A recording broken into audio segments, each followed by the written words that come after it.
যে দেশের আকাশের সীমানা ছোঁয়া বিশ্বের দ্বিতীয় সর্বোচ্চ পর্বতশৃঙ্গ, আর যেখানে বইছে ইতিহাসের 5,000 বছরের পুরনো সিন্ধু নদ।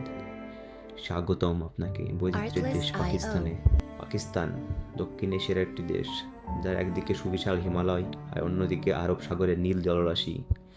হ্যাঁ, আমি কথা বলছি ইসলামী প্রজাতন্ত্র পাকিস্তান নিয়ে। 1947 সালে 14 আগস্ট ব্রিটিশ শাসন থেকে মুক্ত হয়ে মানচিত্রে জায়গা করে নেওয়া এই দেশটি আজ বিশ্বের অন্যতম পারমাণবিক শক্তিধর দেশ এবং পর্যটকদের জন্য এক রহস্যময় গন্তব্য। পাকিস্তানের ইতিহাস কেবল 1947 সাল থেকে শুরু নয়, এটি বিশ্বের প্রাচীনতম সভ্যতার জন্মস্থান। সিন্ধু নদের তীরে গড়ে ওঠা মহেঞ্জোদারো এবং হরপ্পা সভ্যতা আজও ইতিহাসপ্রেমীদের অবাক করে দেয়। এছাড়া তক্ষশিলের মতো প্রাচীন শিক্ষা কেন্দ্রগুলো প্রমাণ করে দেয় এই অঞ্চলের হাজার বছরের ঐতিহ্য। প্রাকৃতিক সৌন্দর্যের কথা বললে পাকিস্তান সবার উপরে।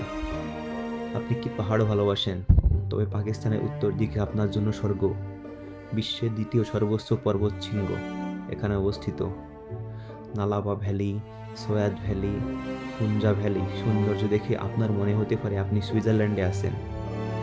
ক্যারাকোমো হাইওয়ে দিয়ে যাওয়ার সময় রাস্তার ধারে পাহাড়ের দৃশ্যগুলো ভ্রমণ পিপাসুদের স্পন্দন বাড়িয়ে দিতে বাধ্য করে। পাঞ্জাবি, সিন্ধু, বালুচ আর পশতু এই চার জাতির সংমিশ্রণে পাকিস্তানের সংস্কৃতি অত্যন্ত বৈচিত্র্যময়। এখানকার মানুষের আতিথেয়তা বিশ্বজুড়ে সমাদৃত। আর খাবারের কথা বললেই লাহোরের কাহারি, পেশোয়ারের চাপলি আর করাচির বিরিয়ানির স্বাদ একবার মুখে লাগলে আপনি তা সারা জীবন মনে রাখবেন। চ্যালেঞ্জার সম্ভাবনা এই দুইয়ের মিলেই আজকের পাকিস্তান। ক্রিকেট পাগল এই জাতি যেমন প্রতিকূলতা জয় করতে জানে, তেমনই তাদের প্রাকৃতিক সম্পদ আর তারুণ্য নিয়ে এগিয়ে যাচ্ছে আগামীর দিকে। আপনি কি কখনো পাকিস্তান ভ্রমণের কথা ভেবে দেখেছেন? আমাদের কমেন্ট করে জানান।